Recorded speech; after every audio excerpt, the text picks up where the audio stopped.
Tuesday's attack brought scenes of terror in New York that are sadly familiar in many European cities. British Prime Minister Theresa May wrote on Twitter she was appalled by this cowardly attack. "My thoughts are with all affected. Together we will defeat the evil of terrorism." But how? New York's governor called it a lone wolf attack with no evidence of a wider plot. This underscores the changing global terror threat, says security analyst Afzal Ashraf. A change that has occurred progressively since the 9/11 attacks, where larger plots are now being replaced by these so-called lone wolf attacks using readily available equipment such as vehicles. The New York attack echoes recent terror incidents across Europe. In June, 3 attackers used a van to hit pedestrians on London Bridge, then used knives to attack passers-by.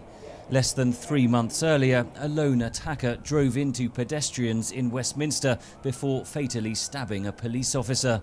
London authorities have since installed barriers on several key roads, but it's impossible to fully protect against such attacks, say experts. We're talking about an enormous number of areas where we're talking about billions, possibly of dollars worth of protective barriers.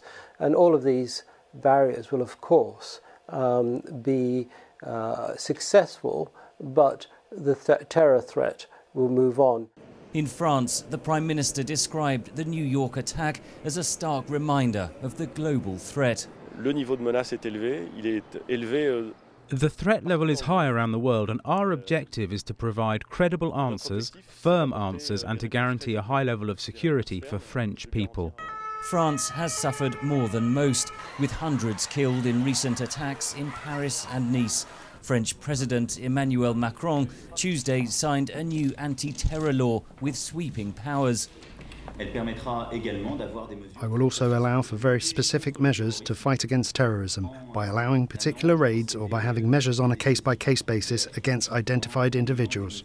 US President Donald Trump wrote on Twitter that he has ordered more robust, extreme vetting of travellers. Europe is unlikely to follow that path, says Ashraf. It's not at all clear to me that there is a form of vetting which will increase the already present safeguards sufficiently to detect potential terrorists. Security analysts stress it is almost impossible to fully protect against so-called lone wolf terrorists intent on causing harm. Henry Ridgwell for VOA News, London.